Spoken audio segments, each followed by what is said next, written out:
ಆ ವಿಷಯಕ್ಕೆ ವಾಣಿನಗರ ಪ್ರದೇಶಕ್ಕೆ ಬರ್ತಾ ಇದ್ದಾರೆ.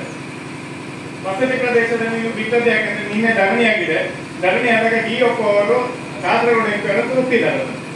ಅಂದ್ರೆ ಇಲ್ಲಿ ಜಾಂಬಿ ಇರುವಂತದ್ದು ಮ್ಯಾನೇಜರ್ ಪ್ರಯತ್ನಿಸ್ತಾರೆ. ಕೇರಳ ಗಡಿ ಪ್ರದೇಶ ಅವರೇ ಒಪ್ಪಿರುವಂತದ್ದು ಕರ್ನಾಟಕದಲ್ಲಿ ಬಿಟ್ಟಿದ್ದಾರೆ ಅಂತ ಡಿಒ ಅವರು ಒಪ್ಪಿರುವಂತದ್ದು. ಆದ ಕಾರಣ ಅವರ ಮೇಲೆ ಕಠಿಣ ಕ್ರಮ ಆಗಬೇಕು. ಇದು ಖಾಲಿ ಅಪರಾಧ ಮಾತ್ರ ಅಲ್ಲ, ಸರ್ಕಾರದ ಮಟ್ಟಕ್ಕೆ ಹೋಗ್ಬೇಕು. ನಮ್ಮ ಅರಣ್ಯ ಮಂತ್ರಿಗೂ ಸಹ ಇದರ ರೆಸಲ್ಯೂಷನ್ ಕಳಿಸ್ಬೇಕು. ಆ ಡಿಒನ ಮೇಲೆ ಆಕ್ಷನ್ ಆಗಬೇಕು. ನಾಳೆ ಇಲ್ಲಿ ಏನಾದರೂ ಜೀವಕ್ಕೆ ಅಪಾಯ ಆದರೆ ಯಾರು ಜವಾಬ್ದಾರಿ? ಪಂಚಾಯತ್ ತಗೊಳ್ಳಿಕ್ಕೆ ಆಗುದಿಲ್ಲ. ಕರ್ನಾಟಕ ಸರ್ಕಾರದ ತಪ್ಪಲ್ಲ, ಯಾರೋ ಮಾಡಿರೋ ತಪ್ಪಿಗೆ ನಾವ್ಯಾಕೆ ಹೊಣೆ ಮಾಡಬೇಕು? ಇಲ್ಲಿ ಎಷ್ಟು ಮಕ್ಕಳಿದ್ದಾರೆ, ಹೇಗಿರುವ ಅರಣ್ಯ ಪ್ರದೇಶ ಅಂತ ಎಲ್ರಿಗೂ ಗೊತ್ತು. ಅರಣ್ಯ ಪ್ರದೇಶ ಸುತ್ತಮುತ್ತ ವಾಸ್ತವ್ಯದ ಮನೆಗಳೇ ಇರುವುದು, ಶಾಲೆಗೆ ಅವರ ಮಕ್ಕಳು ನಡ್ಕೊಂಡು ಬರುವವರೇ ಇರುವುದು. ಎಷ್ಟು ಮನೆ ಕರ್ನಾಟಕ ಮಾತ್ರ ಅಲ್ಲ, ಅಲ್ಲಿ ಕೇರಳವನ್ನು ಸೇರಿಸಿ ನಾನು ಹೇಳ್ತೇವೆ ಅಂತ ಅವರು ಇಲ್ಲಿಗೆ ಬರ್ತಾರೆ. ಮೊದಲು ಒಬ್ರು ಯಾರೊಬ್ರು ಅರಣ್ಯಾಧಿಕಾರಿ ಹೆಸರಿಟ್ಟಿಗೆ ಹೆಚ್ಚಿಸಿದ್ರು, ಈಗ ಮಾತಾಡೋದು ಹೇಳಿದ್ರು ಒಂಟಿ ಸಾಲಕ ದಾಳಿಯ ಬಗ್ಗೆ ಹೇಳುವಾಗ ಅಲ್ಲಿ ಎಲ್ಲಿಂದೋ ಹಿಡಿದನ್ನು ಬಿಡಬೇಕಾಗ್ತದೆ, ಏನ್ ಮಾಡ್ಲಿಕ್ಕೆ ಆಗುದಿಲ್ಲ ಅಂತೇಳಿ. ಯಾಕೆ ಅಲ್ಲಿಂದ ಹೋಗ್ಬೇಕಲ್ಲ, ಅಲ್ಲಿ ಗಲಾಟೆ ಮಾಡ್ತಾರೆ. ಹಾಗೆ ನಾನು ಅಲ್ಲಿಂದ ತರುದು ಬೇರೆ ಕಡೆಯಲ್ಲಿ ಬಿಡುದು, ಇಲ್ಲಿಂದ ಅಂಗಡಿ ಮಾಡ್ತೇವೆ, ಮತ್ತೊಂದು ಕಡೆಯಲ್ಲಿ ಬಿಡುದು. ಇದು ಹೀಗೆ ಆಗುವಂಥದ್ದು. ನಾವು ಯಾಕೆಂದ್ರೆ ನಾವು ಸ್ವಲ್ಪ ಬಲ ಇರಬೇಕು ಅಂತ, ಪಂಚಾಯತ್ ಸ್ವಲ್ಪ ಗಟ್ಟಿಯಾಗಿದ್ರೆ ನಾವು ನಿಮಗೆ ಒಗ್ಗಟ್ಟಲ್ಲಿ ನಾವು ನಿಮಗೆ ಬೆಂಬಲ ಕೊಡ್ತಾ ಇದ್ದೇವೆ. ಮಾನವ ಗ್ರಾಮಸ್ಥರೆಲ್ಲರೂ ಸೇರಿ ಪಂಚಾಯತಿಗೆ ಬೆಂಬಲ ಕೊಡ್ತೇವೆ. ಈ ವಿಷಯದಲ್ಲಿ ಕಠಿಣ ಕಾನೂನು ಕ್ರಮ ಆಗಬೇಕು, ಅದನ್ನು ನಿರ್ಣಯ ಮಾಡಬೇಕು. ಹೌದು, ಅವರು ಕೂಡಲೇ ಹೋರಾಟ ಮಾಡಿದ್ದಾರೆ, ಧರಣಿ ಕೂತಿದ್ದಾರೆ. ಆ ಧರಣಿ ಕೂತ ಕಾರಣ ಸತ್ಯಾಂಶ ಹೊರಗೆ ಬಂದದ್ದು. ಅವ ಹೇಳಿದ್ದು ಕರ್ನಾಟಕ ಪ್ರದೇಶದಲ್ಲಿ ಬಿಟ್ಟದ್ದು, ಕೇರಳದಲ್ಲಿ ಬಿಟ್ಟದ್ದು ಅಂತ ಹೇಳಿಲ್ಲ. ನನ್ನ ಹತ್ರ ಅದು ಮೆಸೇಜ್ ಇದೆ, ನನಗೊಬ್ಬರು ಕಳಿಸಿದ್ದಾರೆ. ಅವರು ಹೇಳಿದ್ದಾನೆ ಎಲ್ಲರಿಗೂ ನಾವು ಕಾಲ್ ಮಾಡಿ ಹೇಳಿದ್ದೇವೆ, ಎಲ್ಲ ಅಧಿಕಾರಿಗಳಿಗೂ. ಆದ್ರೂ ನಮಗೆ ಇದಕ್ಕೆ ನ್ಯಾಯ ಕೊಡ್ಬೇಕು. ನಾವೆಲ್ಲ ಆಡಳಿತ ಮಂಡಳಿಯ ಪರವಾಗಿ ಹೇಳಿದ್ದೇವೆ, ನಮಗೆ ಗ್ರಾಮಸ್ಥರು ಎಲ್ಲ ಸಹಕಾರ ಕೊಟ್ಟಿದ್ದಕ್ಕೆ ನಮಗೆ ನ್ಯಾಯ ಒದಗಿಸಿಕೊಡಬೇಕು.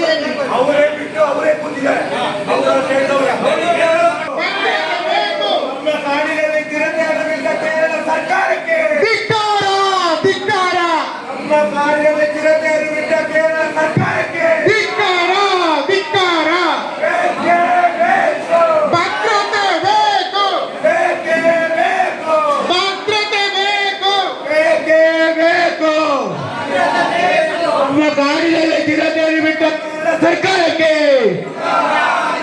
ಯಾವುದೇ ಮಾಹಿತಿಯನ್ನು ಕೊಡದ ಕೇರಳ ಸರ್ಕಾರಕ್ಕೆ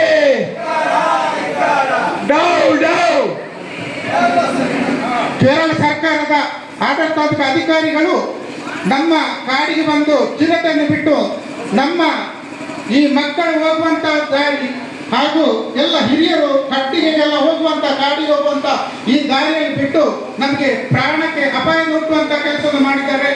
ಆ ಅಧಿಕಾರಿ ವಿರುದ್ಧ ಹಕ್ಕುಚ್ಯುತಿಯನ್ನು ನಾವು ನಿರ್ಣಯ ಮಾಡಬೇಕು ಮತ್ತು ಆಡಳಿತಾತ್ಮಕವಾಗಿ ನಮ್ಮ ತಾಲೂಕಿನ ತಹಸೀಲ್ದಾರ್ ಸಹಿತ ಎಲ್ಲ ಅಧಿಕಾರಿ ವರ್ಗದವರಿಗೆ ಗಮನ ಕೊಟ್ಟು ನಮ್ಮನ್ನು ಈ ಹುಲಿಯಿಂದ ರಕ್ಷಣೆ ಕೊಡಬೇಕೆಂದು ನಾವು ಪ್ರತಿಭಟನೆ ಮಾಡ್ತಾ ಇದ್ದೇವೆ. ಇದರಲ್ಲಿ ಯಾವ ಜಾತಿ ಮತ ರಾಜ್ಯಕ್ಕೆ ಇಲ್ಲದೆ ನಾವು ಒಟ್ಟು ಸೇರಿ ಈ ರೀತಿ ಪ್ರತಿಭಟನೆ ಮಾಡುತ್ತಿದ್ದೇವೆ. ಎಲ್ಲರೂ ಒಗ್ಗಟ್ಟಿನಿಂದ ನಾವು ಈ ಹುಲಿಯನ್ನು ಇಲ್ಲಿಂದ ಓಡಿಸುವ ತನಕ ಓಡಿಸ್ತೇವೆ ಎಂದು ಪ್ರತಿಭಟನೆ ಮಾಡ್ತಾ ಇದ್ದೇವೆ. ಮುಂದಿನ ದಿನಗಳಲ್ಲಿ ಯಾವುದೇ ಗ್ರಾಮದಲ್ಲಿ ಗ್ರಾಮಕ ಸಮಸ್ಯೆ ಬಂದಾಗ ನಾವೆಲ್ಲರೂ ಒಂದಾಗಿ ಹೋರಾಟ ಮಾಡುವ ಸಂದೇಶ ಪಾಣದಿಂದ ಹೋಗ್ಲಿ. ಮತ್ತೆ ನಾವು ಕೂತುಕೊಂಡಿದ್ದೇವೆ, ಅರ್ಥದಲ್ಲಿ ಎದ್ದು ಹೋದ್ದೇವೆ ಅಂತ ಯಾರು ಮಕ್ಕಳೇ ಬಚ್ಚಾಡ ಬುಕ್ಕಲಾಗದ ಹೋಗುವ ಅಂತ ಯಾರು ಗ್ರಹಿಸುವುದು ಅಧಿಕಾರಿಗಳು ಬೇಡ. ದಯವಿಟ್ಟು ನಮಗೆ ನ್ಯಾಯ ಕೊಡಿ, ಅಷ್ಟೇ ಕೇಳುವುದು. ನಮಗೆ ಯಾರ ಮೇಲೂ ವಿರೋಧ ಇಲ್ಲ, ಗ್ರಜ್ಜೂ ಇಲ್ಲ. ದಯವಿಟ್ಟು ಸರ್ಕಾರ ತಕ್ಷಣ ನಮಗೆ ಸ್ಪಂದಿಸಬೇಕು, ನಮಗೆ ನ್ಯಾಯ ಕೊಡಿಸಬೇಕು. ಇಷ್ಟೇ ಸತ್ಯಾಂಶವನ್ನು ನಮಗೆ ಹೇಳಬೇಕು. ಹೌದು, ನಮ್ಮ ಕಾಡಿಗೆ ಬಿಟ್ಟದ್ದು ಕೇರಳ ಸರ್ಕಾರದ ನಿಮ್ಮ ಅಧಿಕಾರಿಗಳಲ್ಲಿ ಕೇಳಿಕೊಳ್ಳಿ, ನಮಗೆ ಸತ್ಯವನ್ನು ಹೇಳಿ, ಸುಳ್ಳು ಒಂದು ಹೇಳಬೇಡಿ. ಕೇರಳ ಸರ್ಕಾರದ ಅಧಿಕಾರಿಗಳು ಸುಳ್ಳು ಹೇಳಿದ್ದಾರೆ, ಕರ್ನಾಟಕ ಅಧಿಕಾರಿಗಳು ಯಾವತ್ತು ಯೋಚನೆವರೆಗೆ ಇಲ್ಲಿ ಸುಳ್ಳು ಹೇಳಿಲ್ಲ, ಇನ್ನು ಸುಳ್ಳು ಹೇಳುವಾಗ ಆಗುವುದು ಬೇಡ. ನಮಗೆ ನ್ಯಾಯ ಕೊಡಿ. ಮಾಧ್ಯಮದ ಮುಂದೆ ಬಂದಿದೆ, CCTV ಫುಟೇಜ್. ನಾವೇನು ಸುಮ್ಮನೆ ರಾಜಕಾರಣ ಮಾಡ್ತಾ ಇಲ್ಲ. ಅದನ್ನು ಈ ರಾತ್ರಿ ಹೋಗುವಾಗ ನಮ್ಮ ಮಾಜಿ ಪಂಚಾಯತ್ ಸದಸ್ಯರು ಆ ಖಾಲಿ ಗಾಡಿಯನ್ನು ನೋಡಿದ್ದಾರೆ. ಕರ್ನಾಟಕದ ಗಡಿಯಲ್ಲಿ ಹೋಗಿದ್ದಾರೆ. ಕರ್ನಾಟಕ ಪ್ರದೇಶದ ಬೆಳಿಗ್ಗೆ 5 ಗಂಟೆಗೆ 3 ಗಾಡಿ ಬಂದಿದೆ, CCTV ದಾಖಲಾಗಿದೆ. ಏನದ ಆಟ ಆಡುದು? ನಾವೇನು ಹೀಗೆ? ನಾವು ಮನುಷ್ಯರಿಗೆ ಹುಟ್ಟಿದವರೇ, ನಾವು ಪ್ರಾಣಿಗಳಿಗೆ ಹುಟ್ಟಿದವರಲ್ಲ. ಈ ರೀತಿಯ ಕೆಟ್ಟ ಮಾತನ್ನು, ಕೆಟ್ಟ ಯೋಚನೆಯನ್ನು ನಮಗೆ ಬಾರದ ಹಾಗೆ ಜಿಲ್ಲಾಡಳಿತ ಮಾಡಬೇಕು, ತಕ್ಷಣ ಸ್ಪಂದಿಸಬೇಕು ಅಂತ ನಾವು ಕೇಳ್ಕೊಳ್ತೇವೆ. ಕತ್ತಲಲ್ಲಿಟ್ಟು ಅಗೌರವ ತೋರಿಸಿ ರಾತ್ರೋರಾತ್ರಿ ಕಳ್ಳರ ಹಾಗೆ ಬಂದು ಚಿರತೆಯನ್ನು ಕರ್ನಾಟಕದ ನಮ್ಮ ಜನನಿಬಿಡ ಪ್ರದೇಶದಲ್ಲಿ ಕಾಡು ಅಂತ ಹೇಳುವ ಭ್ರಮೆಯಲ್ಲಿ ಜನನಿಬಿಡ ಪ್ರದೇಶದಲ್ಲಿ ಬಿಟ್ಟು ಹೋಗಿರುತ್ತಾರೆ. ದಯವಿಟ್ಟು ಅಂತಹ ಕೆಟ್ಟ ಮನುಷ್ಯರಿಗೆ ವಿರೋಧ ಮಾನವೀಯತೆಯನ್ನೇ ಬಿಟ್ಟು ಕೆಲಸ ಮಾಡಿದಂತಹ ಸರ್ಕಾರಿ ಅಧಿಕಾರಿಯ ಮೇಲೆ ತಕ್ಷಣ FIR ದಾಖಲು ಮಾಡಿ ಕಾನೂನಿನ ಕ್ರಮ ಕೈಗೊಳ್ಳಬೇಕು ಅಂತ ನಾವೆಲ್ಲ ಬಾಣಾಗೆ ಎಲ್ಲರೂ ಒಕ್ಕೊರಳದಿಂದ ಠಾಣಾಧಿಕಾರಿಯವರಲ್ಲಿ ವಿನಂತಿ ಮಾಡ್ತಾ ಇದ್ದೇವೆ.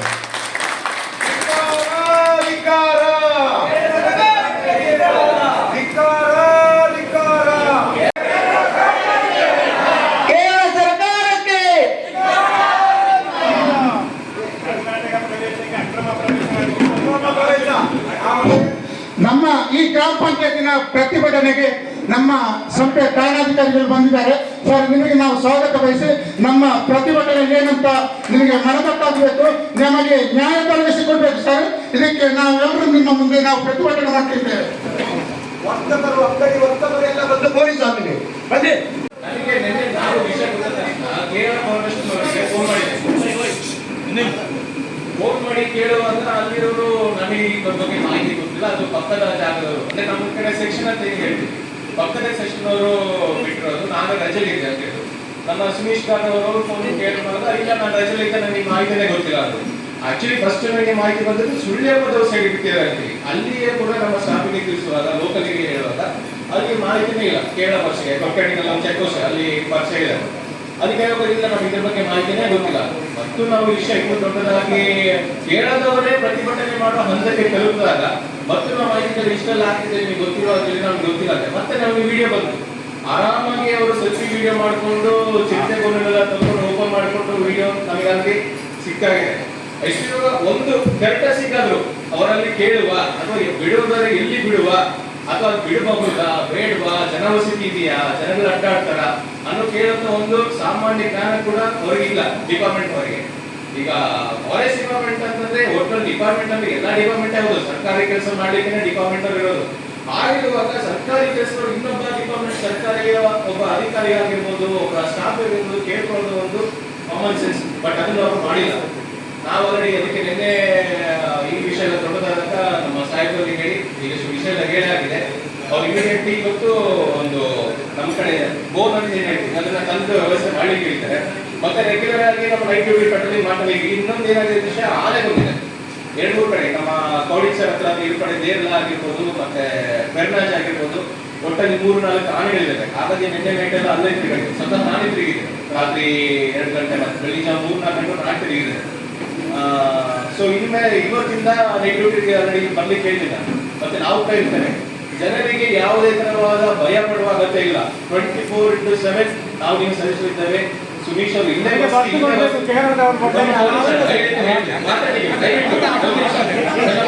ಮಾತು ನಾನು ಮುಗಿಸ್ಬಿಡ್ತೀನಿ, ಆಮೇಲೆ ಇವಾಗ ಕ್ವಶನ್ಸ್ ಆನ್ಸರ್ ಮಾಡ್ತೀನಿ. ಇಲ್ಲೇ ಕ್ವಾರ್ಟರ್ಸ್ ಇದೆ, ಅವ್ರು ಇಲ್ಲೇ ಇರ್ತಾರೆ. 24/7 ಇಲ್ಲೇ ಇರ್ತಾರೆ. ನಾನು ಕೂಡ ಇರ್ತೇನೆ. ಈ ವಿಚಾರ ಅಂತ ಬಂದಾಗ ಬೇರೆ ಬಾಕಿ ವಿಚಾರ ಬಿಟ್ಟಾಗ್ಬೇಡಿ. ಫೈಲಿಂದ ಅದನ್ನು ಸ್ವಲ್ಪ ಲೇಟ್ ಆಗ್ಬೋದು. ಈ ವಿಚಾರ ಅಂತ ಬಂದಾಗ ನಮ್ಮ ಸ್ಟಾಫ್ ಮಾತ್ರ ಅಲ್ಲ, ಈ ನಮ್ಮ ಪುತ್ತೂರು ವಲಯದ ಸ್ಟಾಫ್ಗಳೆಲ್ಲರೂ ಬರ್ತಾರೆ. ಈಗ ನಾವು ಅರಣ್ಯ ಅಧಿಕಾರಿಗಳು ಈ ಪ್ರಾಣಾಜಿ ಸಂಬಂಧಪಟ್ಟಾಗಿ ನಾನು ಮಾತ್ರ ಇರಬೇಕು, ನಾನು ಮಾತ್ರ ಬರ್ತಿರೋದಿಲ್ಲ. ನಮ್ಮಲ್ಲಿ ಏನೇ ಸಮಸ್ಯೆ ಇಲ್ಲ, ಒಂದು ಆನೆ ಬಂದು, ಒಂದು ಚಿರತೆ ಬಂದು, ಒಂದು ಕಡಿಮೆ ಏನಾದರೂ ಇಡೀ ರೇಂಜಿನ ಸ್ಟಾಫ್ ಎಲ್ಲರೂ ಬರ್ತಾರೆ. ಅಷ್ಟು ಒಗ್ಗಟ್ಟು ನಮ್ಮಲ್ಲಿದೆ. ಸೊ ಜನರು ಯಾವುದೇ ತರಹದ ಭಯ ಪಡೋದು. ಆಬ್ವಿಯಸ್ಲಿ ನೀವು ಆ ಕಡೆ ಹೋದಾಗ ಗಾಳಿ ಮನುಷ್ಯರಿಗೆ ಕಟ್ಟಿಗೆ ತರಕ್ಕಾಗಿರ್ಬೋದು, ಏನಾರೊಂದು ಎಲೆ ತರಬೇಕಾಗಿರ್ಬೋದು, ಒಟ್ಟಿಗೆ ಎಲೆ ತರಬೇಕಾಗಿರ್ಬೋದು, ಸೊಪ್ಪು ಹೋಗುವಾಗ ಭಯ ಆಗ್ತದೆ. ಆದರೆ ಆದಷ್ಟು ಸಂಜೆ ಹೊತ್ತು ಹೋಗೋದು ಅವಾಯ್ಡ್ ಮಾಡಿ. ನಾನು ಹೇಳೋದೇನಂದ್ರೆ ಈ ಚಿರತೆ ಅನ್ನೋದೇನಿದೆ ಸ್ವಲ್ಪ ರಾತ್ರಿ ಹೊತ್ತು ಕೆಲಸ ಮಾಡೋದು ಜಾಸ್ತಿ. ನಿಮಗೆ ಬೆಳಿಗ್ಗೆ ಹೊತ್ತು ಹೋದಾಗ ಅದು ಬೇಟೆ ಆಡೋದಾಗಿರ್ಬೋದು, ಆಹಾರ ಹೋಗೋದಾಗಿರ್ಬೋದು, ಅದಕ್ಕೆ ಕ್ರಮ ಅಲ್ಲ. ನೈಟ್ 6 ಸಂಜೆ 5-6 ಗಂಟೆ ಮೇಲೆ ಅದು ಹೊರಗಡೆ ಹೋಗೋದು, ಅದು ಆಹಾರ ಉಳ್ಕೊಂಡು.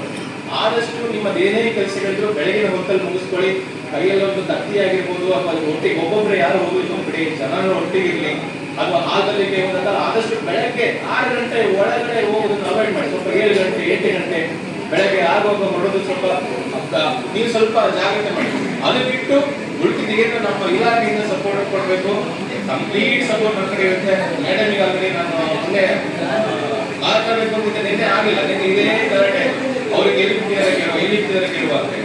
ಮತ್ತೆ ನಮ್ಮ ನಮ್ಮ ಇಲಾಖೆಯಿಂದ ಈ ಗೋವಿಂದಾಗಿರ್ಬೋದು ಅಥವಾ ಲೈಟ್ ಆಗಿರ್ಬೋದು ಆ ವ್ಯವಸ್ಥೆ ಮಾಡಿರುತ್ತೆ. ಅದು ಬಿಟ್ಟು ನಿಮ್ಮ ಏನಾದ್ರು ಒಳಗಡೆ ಹೋಗ್ಬೇಕು ಮಾತಾಡಬೇಕು ನೀವು ಸ್ವಲ್ಪ ಜಾಗ್ರತೆ ಮಾಡಿ ಮೇಡಮ್, ದಯವಿಟ್ಟು ನೀವು ಎಲ್ಲ ಜನರಿಗೆ ತಿಳಿಸಿ.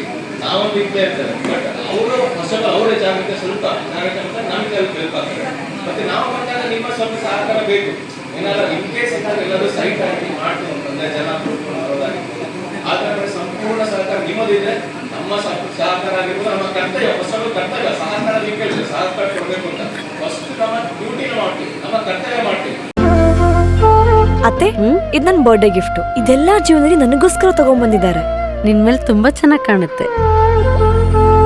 ಇದು ತುಂಬಾ ಚೆನ್ನಾಗಿದೆ ಅಲ್ವಾ? ತುಂಬಾ ಚೆನ್ನಾಗಿದೆ.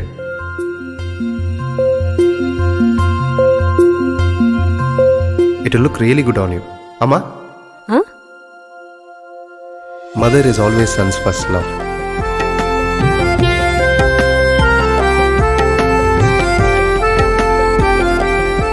ಪ್ರತಿ ಪೀಳಿಗೆಯ ಪ್ರೀತಿಯ ಮಳಿಗೆ GL ಆಚಾರ್ಯ ಜ್ಯುವೆಲರ್ಸ್.